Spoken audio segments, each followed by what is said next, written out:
Hello students, एक बार फिर से हम प्रीपोजिशन का टॉपिक लेके आए हैं।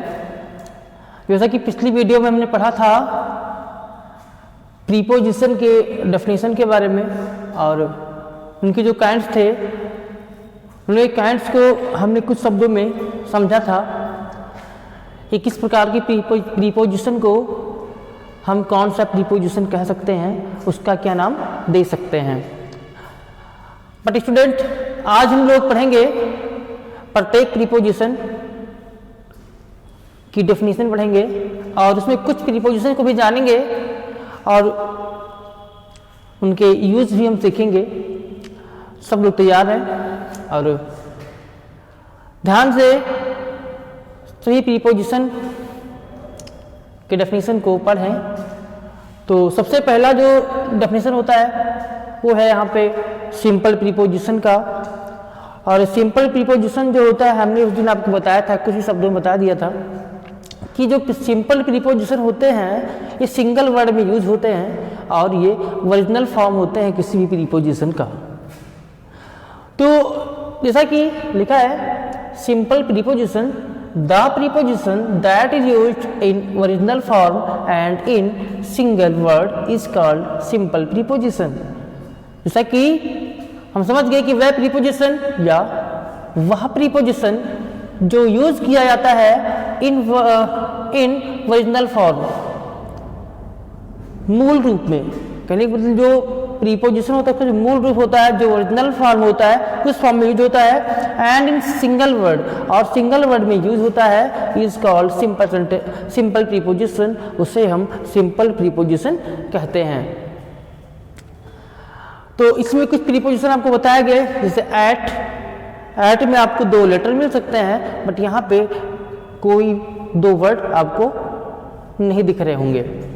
तो एक है at, by, for, from, in, of, on, out, with, through, till, after, under, over, since, down, up, to, etcetera. Students, यहाँ पर जितने भी आपको प्रीपोजिशन देखने को मिल रहे हैं, किसी भी प्रीपोजिशन में कोई अदर वर्ड नहीं है और ये प्रीपोजिशन के ओरिजिनल फॉर्म है और सिंगल वर्ड है। इसलिए ये सारी प्रीपोजिशंस जो हैं ये सिंपल प्रीपोजिशन के अंडर में आते हैं। तो बच्चों, जैसा कि हमने बात की थी कि हम इसके यूज को पढ़ेंगे, तो आज जो आपका होमवर्क होगा वो अपने आप से आप इनके सेंस के अकॉर्डिंग, इनका जो मीनिंग है उसके अकॉर्डिंग आप इन्हें अपने सेंटेंस में यूज करोगे। और इनका जो डिफरेंट टाइप्स के यूज होते हैं उस यूज के बारे में हम नेक्स्ट वीडियो बनाएंगे, क्योंकि अगर हम एक एक प्रीपोजिशन को लेकर बात करेंगे तो ये जो वीडियो होगी ये बहुत लंबी वीडियो बन जाएगी और हम वीडियो को लंबी नहीं करना चाहते। इसलिए आज हम आपको कह रहे हैं कि आप सारे प्रीपोजिशंस का यूज अपने खुद के सेंटेंस में करेंगे। तो अब हम देखते हैं दूसरा प्रीपोजिशन। तो दूसरा प्रीपोजिशन है वो है डबल प्रीपोजिशन। जैसा कि हमने आपको पहले क्लास में बताई थी कि डबल प्रीपोजिशन होता है वो दो प्रीपोजिशन से मिलकर बनता है। जैसे कि हम बात ही करते हैं कि डबल का मतलब दो, लेकिन अब यहाँ पे दो तो होगा, लेकिन दो क्या होगा ये भी हमें ध्यान रखना है। तो यहाँ पे जो दो होगा वो प्रीपोजिशन होगा, कोई अदर पार्ट्स ऑफ स्पीच या कोई अदर वर्ड नहीं होगा।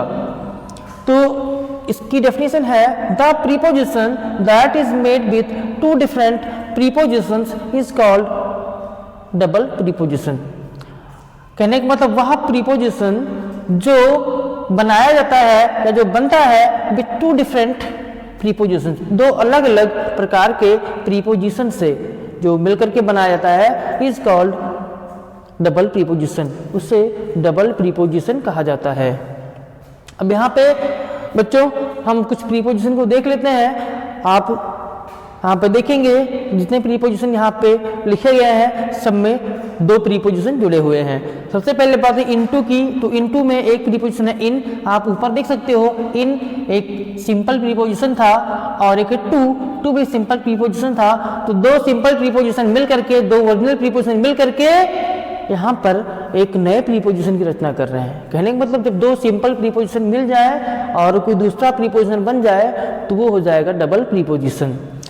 वैसे आप देख सकते हो ऑन टू, ऑन भी एक प्रीपोजिशन है, टू भी एक प्रीपोजिशन है। वैसे आप फ्रॉम और एमंग, फ्रॉम और एमंग के बीच में आप देख रहे होंगे यहाँ पे कि ऑब्जेक्शन लगा हुआ है। ये क्यों लगा हुआ है? क्योंकि दोनों सब मिल करके एक प्रीपोजिशन की रचना कर रहे हैं। तो फ्रॉम एमंग एक साथ यूज होते हैं तो ये हो जाता है आपका double preposition. From with in जब ये भी एक साथ यूज होता है तो ये हो जाता है डबल प्रीपोजिशन। फ्रॉम ऑफ जब ये भी एक साथ यूज होता है तो ये होता है डबल प्रीपोजिशन। इसी प्रकार से ओवर, अगेंस्ट।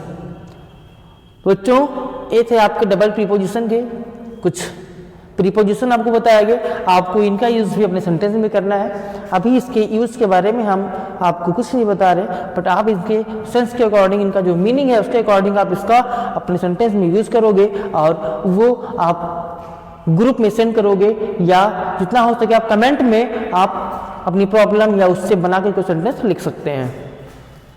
बच्चों हम बात करते हैं तीसरे प्रीपोजिशन की, तो उसका नाम है कंपाउंड प्रीपोजिशन। इसके बारे में मैंने बताया भी था आप लोगों को कि डबल और कंपाउंड प्रीपोजिशन में बहुत लोग कंफ्यूज हो जाते हैं, लेकिन यहाँ हमें कंफ्यूज बिल्कुल भी नहीं होना है। क्यों नहीं होना है? क्योंकि हमने पहले बता दिया कि डबल प्रीपोजिशन का मतलब होगा कि दो प्रीपोजिशन, लेकिन कंपाउंड प्रीपोजिशन का मतलब हो गया कि जरूरी नहीं है कि वो प्रीपोजिशन हो, बल्कि वो दो शब्द हो। कोई भी पार्ट्स ऑफ स्पीच हो सकता है, कोई भी पार्ट्स ऑफ स्पीच का शब्द हो, वर्ड हो, उससे मिलकर के एक प्रीपोजिशन बने तो वो होता है कंपाउंड प्रीपोजिशन। जैसे कि इसकी हम डेफिनेशन देखते हैं तो लिखा है the preposition that is made with to different parts of speech. कहने का मतलब वह प्रीपोजिशन या वह प्रीपोजिशन जो बनता है दो अलग अलग प्रकार के पार्ट्स ऑफ स्पीच से। कहने का मतलब हमने आपको कुछ दिन बताया था कि एक आर्टिकल को जोड़ा गया और एक वर्ब को जोड़ा गया तो एक क्रॉस बना।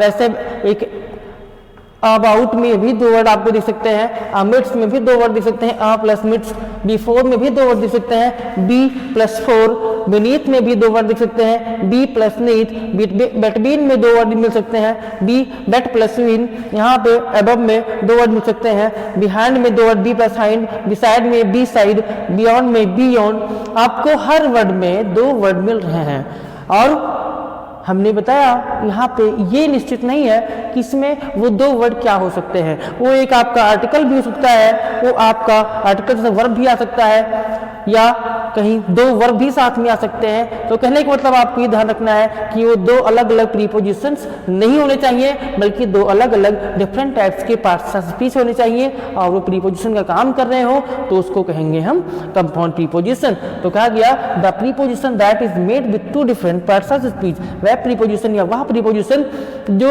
दो अलग अलग प्रकार के पार्ट्स ऑफ स्पीच से मिलकर बनता है वो कहा जाता है कंपाउंड प्रीपोजिशन। यहाँ पर बताया गया across, about, amidst, before, beneath, between, above, behind, beside, beyond etcetera. ये जो भी प्रीपोजिशन आपको बताया गया है ये प्रीपोजिशन आपके कंपाउंड प्रीपोजिशन है। आप क्या करेंगे इन तीनों प्रीपोजिशंस में जो प्रीपोजिशन आपको बताए गए हैं इसका आप अपने सेंटेंस में यूज करोगे। इसके बाद हमारा अगला प्रीपोजिशन होगा वो होगा फ्रेजल प्रीपोजिशन या फ्रेज प्रीपोजिशन, इसके बारे में हम अब देखते हैं।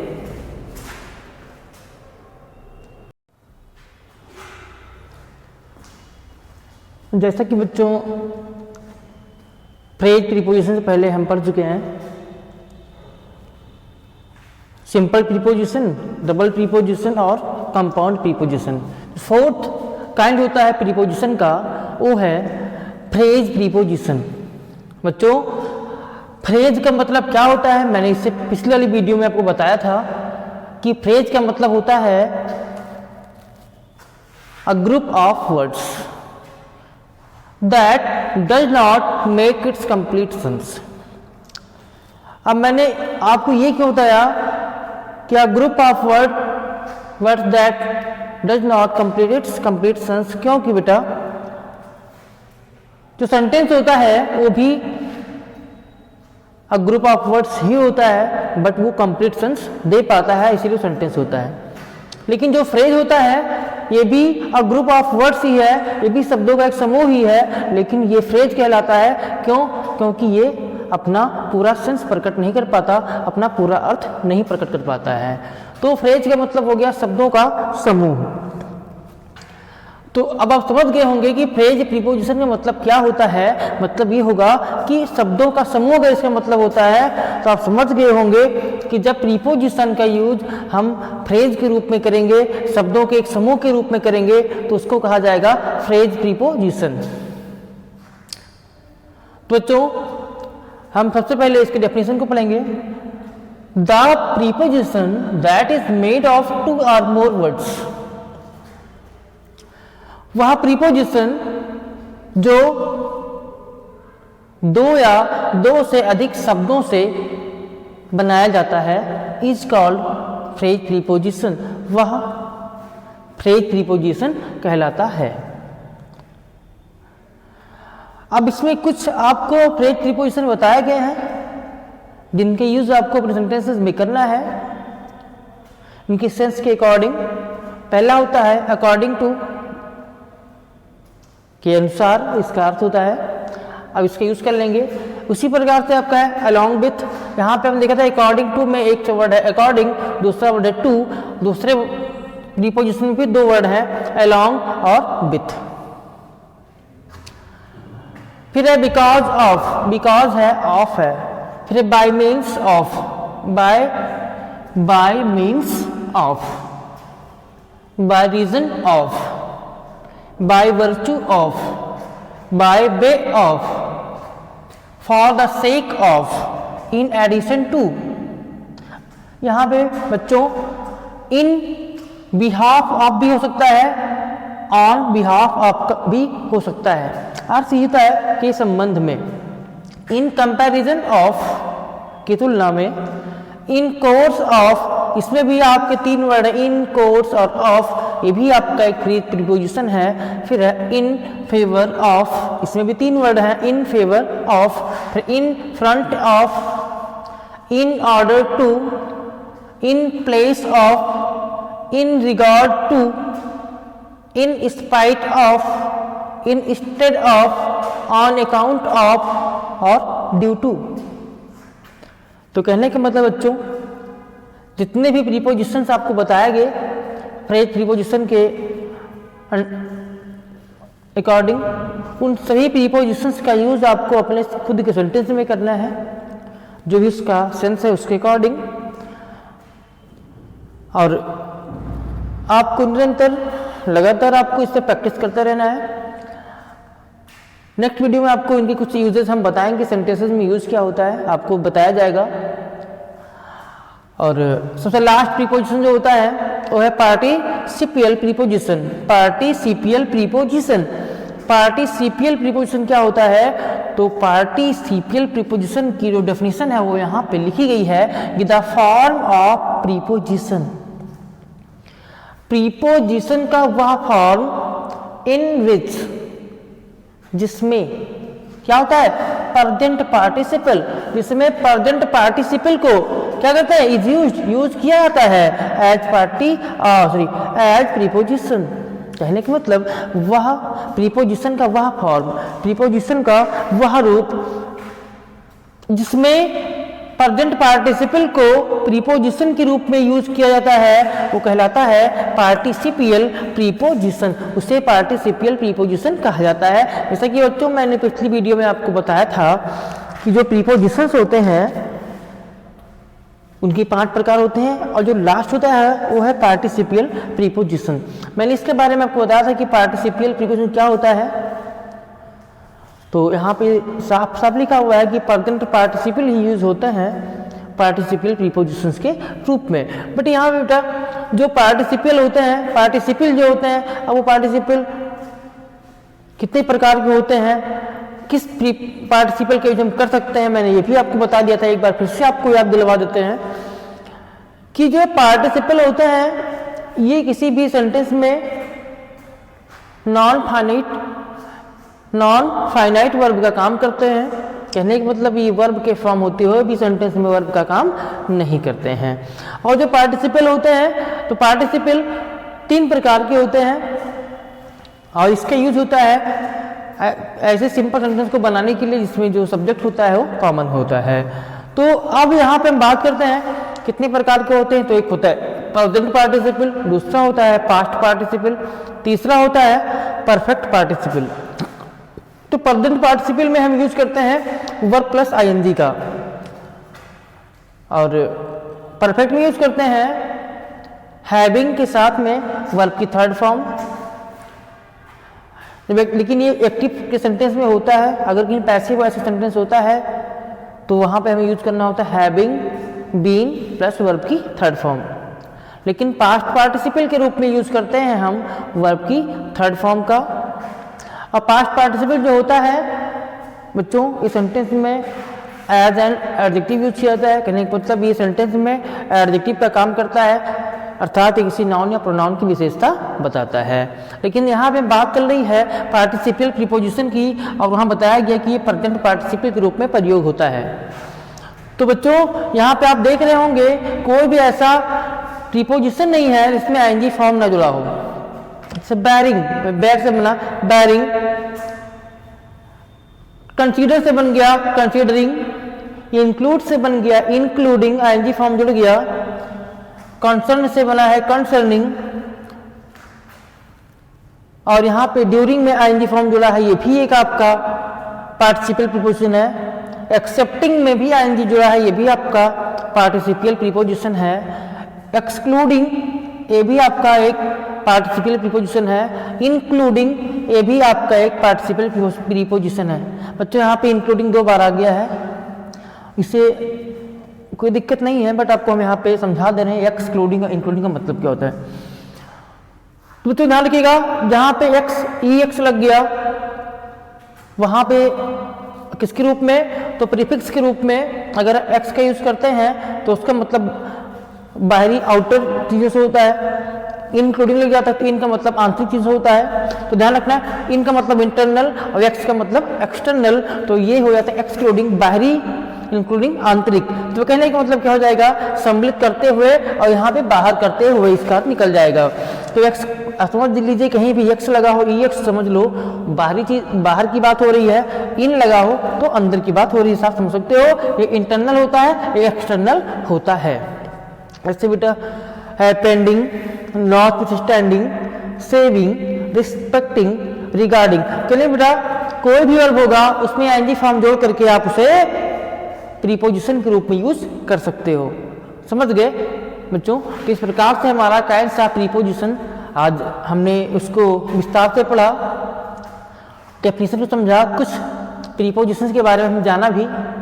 आप लोगों का काम है, आप लोगों का जो वर्क है आज का वो वर्क ये है कि आप सभी लोग जितने भी प्रीपोजिशंस बताए गए सिंपल से लेकर के पार्टिसिपल प्रीपोजिशन तक उन सभी का आप अपने सेंटेंस में यूज करो और उसको अपने नोटबुक में नोट कर लो।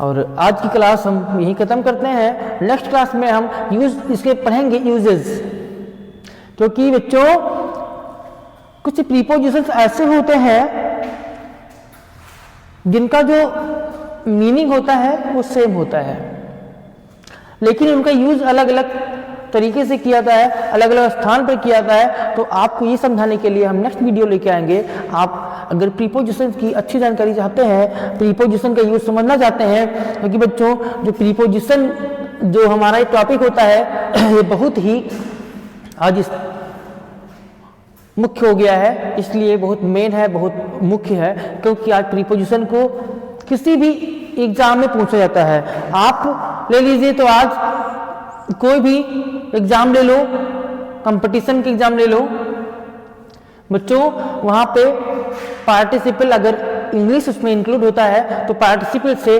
क्वेश्चन जरूर किए जाते हैं। तो बच्चों आप पार्टिसिपल को अच्छे समझो, जो अभी बताया गया इनके बारे में इसको समझो। नेक्स्ट वीडियो में आपको इनके यूजेस बताए जाएंगे और अच्छे से अगर यूजेस आप समझना चाहते हैं तो नेक्स्ट वीडियो को देखना न भूलें। आप लोग चैनल को सब्सक्राइब कर लिया करें और लाइक भी कर दिया करें अगर हमारी टीचिंग आपको समझ में आती है तो, अन्यथा कोई बात नहीं है।